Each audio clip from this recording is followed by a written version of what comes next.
Hola, yo soy Moisés Gómez. Yo soy Betsy Gómez. Yo soy Josué Gómez.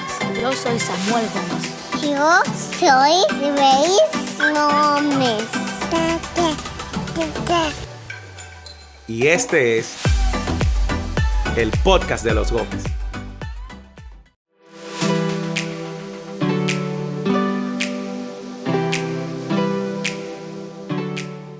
Hola, yo soy Betsy. Yo soy Moisés. Y continuamos en esta ocasión con nuestra serie basada en nuestro libro Una vida al revés. En esta ocasión vamos a continuar con lo que comenzamos a hablar en el episodio anterior de esta serie.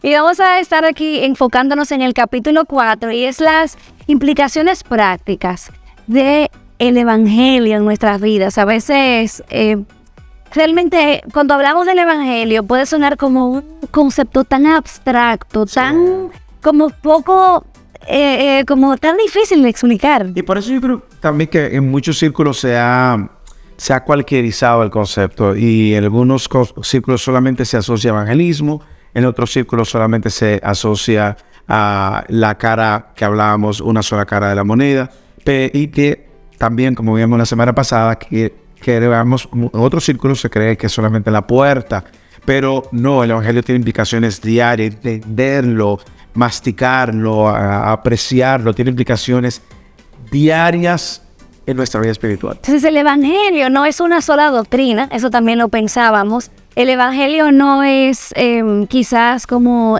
un credo o el cúmulo de creencias. Ajá, yo me recuerdo en nuestros tiempos, había una canción muy popular que decía que si adorar de esta manera, si la gente adora de una manera con instrumentos o sacra, que eso puede ser un falso evangelio, o sea, de eso no se trata. No, y también, Silvena, la manera como nosotros vivíamos la fe cristiana, y parece una contradicción, desconectado del entendimiento de una verdad tan cardinal en todas las escrituras. O sea, tú puedes llegar a vivir tu fe cristiana sin considerar las implicaciones del evangelio. Eso es doloroso, tortuoso, legalista o liberal. Exactamente.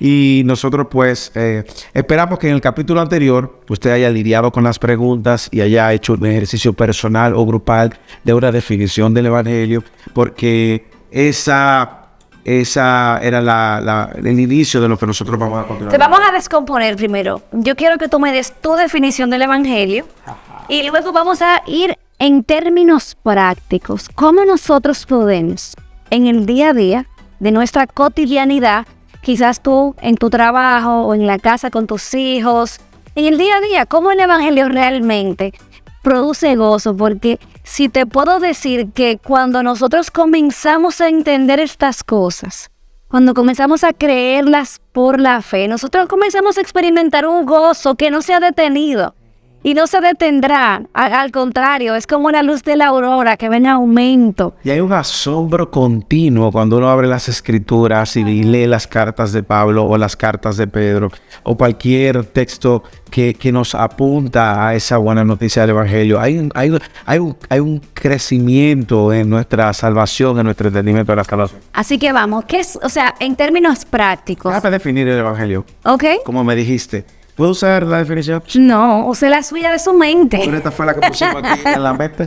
El evangelio es la buena noticia de que siendo pecadores, Dios mostró su amor por medio de Cristo, quien al venir a este mundo se hizo como nosotros, vivió una vida perfecta sin pecado, cargó con nuestros pecados al morir en la cruz en nuestro lugar y resucitó, declarando justos a los que depositan su fe en Él para así librarlos de la ira de Dios y del castigo eterno. Él nos salvó solo por gracia y nos adoptó como sus hijos con el fin de que nos deleitáramos en Él por siempre. ¿Por qué usé la del libro?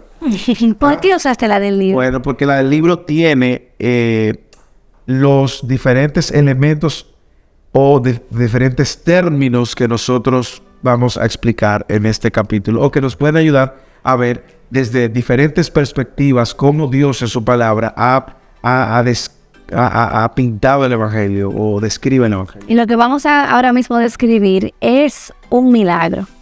Nosotros antes estábamos muy ávidos y siempre deseosos de estar donde estaba la manifestación del poder de Dios. Queríamos siempre ir a estar en contacto con lo sobrenatural, nos encantaba ir a esas campañas donde había liberación y portentos. Uno salía con mucho...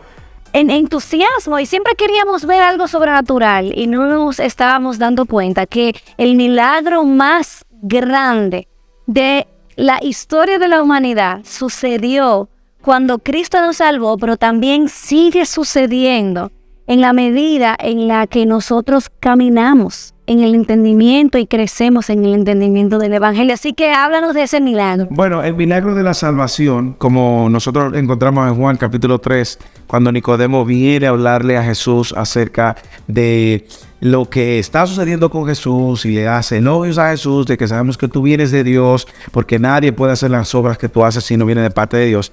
Jesús le habla de un término que sacudió la mente de aquel intelectual, religioso, maestro de Israel, Nicodemo, cuando le dijo que era necesario nacer de nuevo. Cuando nosotros hablamos y tú hablas de ese mayor milagro que puede suceder en cualquier persona que ha vivido, vive o vivirá en este globo terráqueo, ese milagro de la salvación, el nuevo nacimiento o llamado también regeneración. Cuando hablamos de regeneración nos referimos al nuevo nacimiento y es ese cambio de naturaleza que Dios hace en nuestros corazones al llamarnos de la muerte a la vida y cambiar un corazón de piedra y poner un corazón de carne ahora donde su ley y su espíritu, su palabra y su espíritu habiten ahora de manera que el hombre pueda obedecerle y responder a lo que él demanda. Ahora, ¿qué tiene que ver eso con el entendimiento anterior que teníamos de que recibir a Cristo es recibirlo en nuestros corazones? Como el que está en su casa, viene alguien y le toca la puerta, entonces tú lo invitas para que cene contigo. O sea, ¿qué diferencia hay entre ven, pasa al altar aquí adelante, repite esta oración y has recibido la salvación, a eso que tú dices? Porque lo que tú dices es algo dramático, lo otro pareciera más como sencillo y fácil, y hasta cierto punto bueno, yo me llevaría el crédito. Porque ya tú lo dijiste, primero el crédito se lo lleva el hombre y segundo las implicaciones son totalmente diferentes. En ocasiones una persona es movida o empujada a repetir una oración y nosotros cometíamos el error de dar por sentado que porque repitió esa oración, pues entonces esa persona era salva. Nunca evidenciaba un fruto de salvación, nunca evidenciaba los frutos del Espíritu, nunca había un cambio en sus afectos y su motivación hacia el Señor. Y nosotros entendíamos que esa persona sí era salva. Luego veíamos a esa persona yéndose conforme a su naturaleza normal, de sus delitos, sus pecados, y decíamos, esa persona se descarrió. No se descarrió. O perdió su salvación. O perdió su salvación. No, es que nunca fue salvo o nunca su corazón fue regenerado, no hubo un nuevo nacimiento. Esto puede causar... Bueno, a mí me causó mucho estrés. Esto puede causar mucha controversia, pero cuando tú ves las escrituras, en Juan capítulo 1, versículo 12 y 13, cuando dice que a los que les recibieron, a los que creen en su nombre, le dio potestad de ser hechos hijos de Dios. Wow, pero es una definición clara de qué es recibir a Cristo. Exacto, y nosotros lo dejamos ahí, es que él recibió a Cristo, porque hizo una oración. Sí, la palabra dice que con el corazón se cree y la boca se confiesa, y la gente entiende que porque hizo una confesión es suficiente, pero olvidan la parte del creer. Que es un milagro que solamente Dios puede hacer. En el mismo capítulo 1 de Juan, luego de que dice a los que le recibieron, él, olvidamos esa parte, él le dio potestad de ser llamados hijos de Dios. Se nos olvida el versículo 13 que dice, no que nacieron de voluntad humana, no que nacieron de voluntad de carne, sino de voluntad de Dios. A nosotros se nos olvida que la regeneración, la salvación, el nuevo nacimiento, como Jesús le decía a Nicodemo, es una obra de Dios que hace por gracia y que nosotros no podemos ni controlar ni manipular. Así es. Y en ocasiones yo confieso que manipulaba una u otra persona con la que interactuaba para que repitiera una oración y luego contarlo. Tú no sabes lo que te va a pasar cuando salgas de aquí.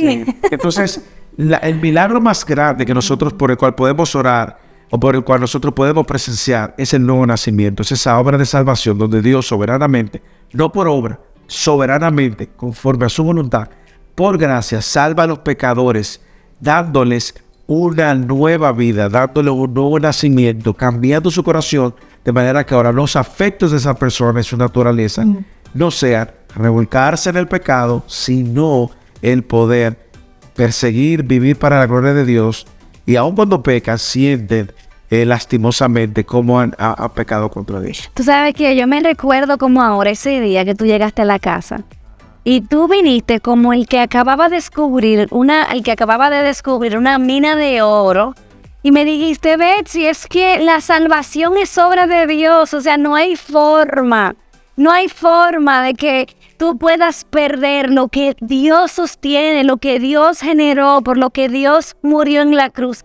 Y eso me cayó como una piedra porque yo no lo entendía y me encantó tu paciencia y quiero darte las gracias porque yo creo que todos nosotros estamos en un nivel diferente en nuestra iluminación de la verdad y tenemos que ser pacientes. Y yo creo que eso puede ser una enseñanza práctica, es que si usted está atravesando un proceso similar donde Dios está viendo la verdad, abriendo tu corazón a la verdad de su palabra, a las doctrinas de la gracia, y tu cónyuge o tu hijo o alguien en la iglesia o un hermano en la iglesia, no debes de ser impaciente porque es una obra de Dios. Nosotros lo hemos dicho y lo repetimos. El entender el evangelio debe movernos a humildad, no a arrogancia. Amén. Entender esta verdad de la salvación no debe movernos a arrogancia, sino humillarnos, saber que nosotros no lo merecíamos. Para soportar bíblicamente lo que Dios nos mostró fue cuando vimos y lo para hablamos sustentarlo. En el sustentar. Estamos aquí con estos anglicismos, ¿cómo se dice? En Juan capítulo 10, versículo 27, cuando Jesús estaba hablándoles a sus discípulos, le decía, mis ovejas oyen mi voz y yo la conozco y me siguen. Yo les doy vida eterna y jamás perecerán y nadie las arrebatará de mi mano. ¿Por qué? Mi Padre que me las dio es mayor que todos y nadie las puede arrebatar de la mano del Padre. Yo y el Padre uno somos. Wow. Cuando esa verdad detonó en nuestros corazones, nosotros al final, que luego tú dijiste siete, empezamos a brincar como dos. Yo me recuerdo cuando el Señor abrió mis ojos ante esta verdad. O sea, de verdad, parecíamos dos niños que le dijeron que van al viaje de su vida. Ya estábamos saltando como locos de gratitud y gozo. Y es muy importante destacar, específicamente con el tema de la paciencia que tú dices, que ya a ese punto éramos creyentes. Entonces, fíjense cómo nosotros podemos ser creyentes y crecer en ese entendimiento que era precisamente por lo que Pablo oraba, porque al final nuestro gozo está involucrado allí. No solamente la salvación, entender el milagro de la salvación en el libro, en el capítulo 4, nuestra explicación es un poco más ampliada, así que lean el libro. Pero habían otras palabras domingueras que las decíamos, señores, pero nosotros no entendíamos las implicaciones, sobre todo. Define palabra dominguera. Una palabrita que uno tira ahí, dice, como para sentirse y verse muy espiritual. Muy conocido, la muy señora intelectual. que dice, oh, gloria inmarcesible. ¿Qué es eso, hermana? Yo no sé, pero suena lindo, varón. Ok, una palabra que estaba de hecho muy de moda en el tiempo de nuestra juventud y, ¿verdad?, nuestro matrimonio temprano.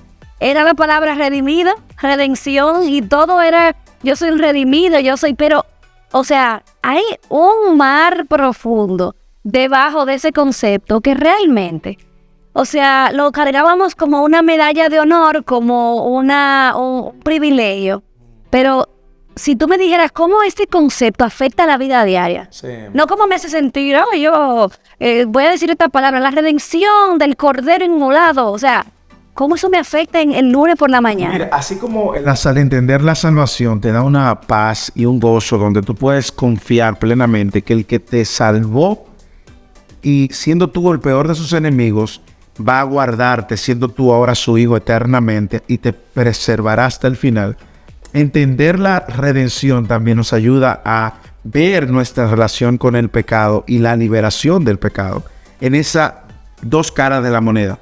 Antes éramos esclavos y la redención, en la palabra redención en sí misma, está asociada al pago dado por un amo a un esclavo, pagando toda su deuda y libertándolo de la esclavitud que lo tenía. La redención está asociada al sacrificio también. O sea, esa persona, para que, como irlo poniendo en manzanas y peras, Okay. esa persona que está esclavo, Ajá. a un amo y no puede. No puede. No Porque puede salir de esa esclavitud. No tiene de dónde salir de esa esclavitud. Pero la única manera de salir de esa esclavitud es pagando un precio. Y es que alguien pague. Y esa es lo que la palabra redención tiene detrás. Cuando nosotros entendemos la redención, entonces tú dices, pero Cristo pagó por mis pecados. Yo era esclavo del pecado y Cristo me ha libertado del pecado. Por lo tanto, ahora el pecado no es mi amo. Las implicaciones esas son diarias. ¿Por qué? Porque aun cuando tú has sido salvo, has sido regenerado, hay una tendencia en tu naturaleza, todavía un remanente de pecado que te va a atraer, que constantemente te va a ir atrayendo. Sin embargo, el saber que tú ya no tienes como amo al pecado, sino al Señor, y que ahora tú eres devoto del Señor y no del pecado, claro que me ayuda claramente a reflexionar cuando yo estoy buscando, coqueteando con el pecado, recordar, ya tú no me gobiernas.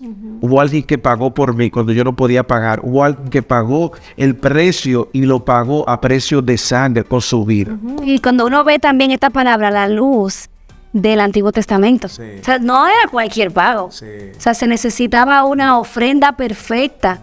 Y Cristo es esa ofrenda. Qué maravilloso. Bueno, la otra palabrita dominguera que nosotros teníamos era la palabra adopción. O sea, Dios me ha adoptado. O simplemente el concepto de que Dios es mi padre. Sí, y de que decíamos, ahora podemos decirle Abba Padre. Exacto, Y jugamos con el papito.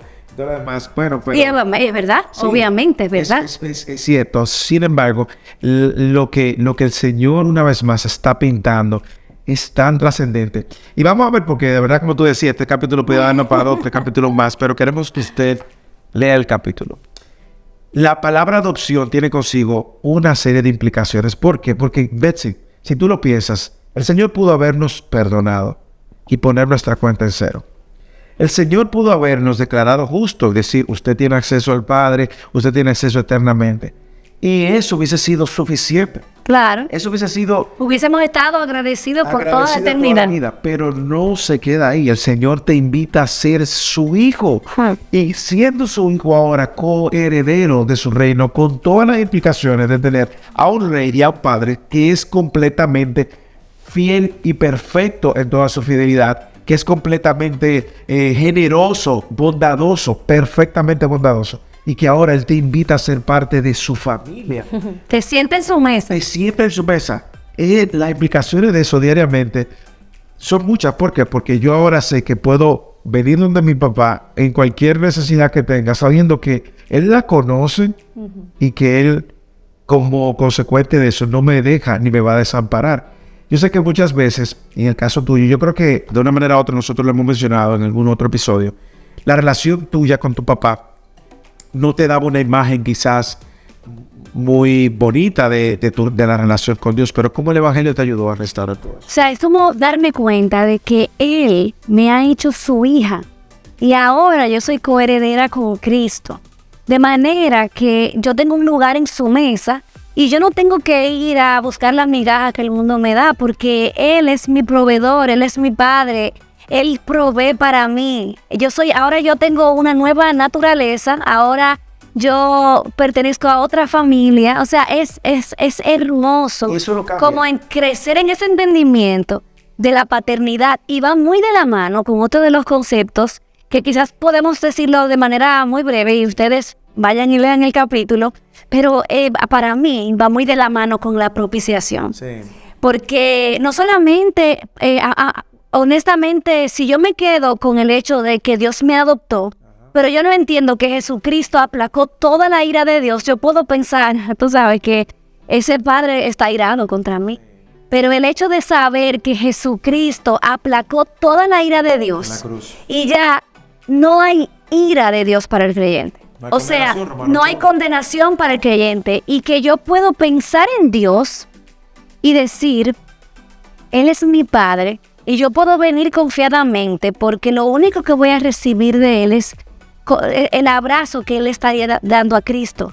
Esa misma ternura, cercanía y amor que el Padre le dijo a Cristo, este es mi Hijo amado, en quien yo tengo complacencia. Es el mismo abrazo que me espera en cualquier momento, sin importar mi condición, sin importar el estado en el que me encuentre, si he pecado, si he obedecido, en todo momento. Si siento que estoy... Si siento que Él está lejos, que si siento que Él está cerca, si me siento bien, si mis emociones me tienen en un sube y baja, siempre, todos los días, sin cambiar, porque Dios no cambia, yo puedo venir a Dios y pensar y recordar la verdad de que yo soy su hija amada y Él tiene complacencia en mí porque yo estoy escondida en Cristo, yo estoy vestida de Cristo. Es una posición que nos llena de humildad y no hay otra manera de recibirlo sino es con humildad. ¿Por qué? Porque Él te hace hijo sin tú merecerlo. Así es. Tú lo único que habías hecho era desobedecerte y rebelarte contra ese Dios completamente santo.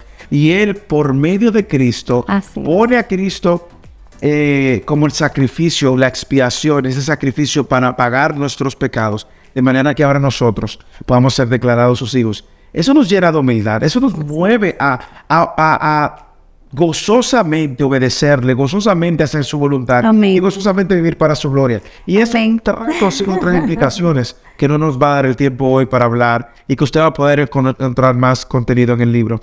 Es la justificación, es el declararnos justos. Que Dios todos los días me declare justo.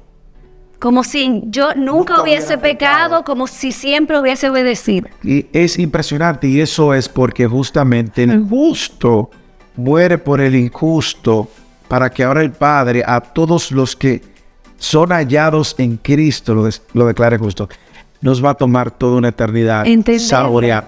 No, y meter esas verdades en lo cotidiano de nuestra vida, porque yo te voy a decir una cosa, o sea, no es lo mismo que yo esté lavando los platos de mi casa como una persona que está muerta en sus delitos y pecados, que cuando yo estoy lavando el plato de ahí, en esa cotidianidad y en lo ordinario, pensar, yo he sido adoptada. Sí. O sea, yo he sido redimida. Igualmente no es lo mismo aquel que ha pecado y sabe que le ha faltado a su padre, pensando que el padre está airado, a pensar que el Señor le invita, como dice Hebreos capítulo 4, versículo 12, entrar confiadamente en el trono de la gracia, porque tenemos un sacerdote que nos entiende.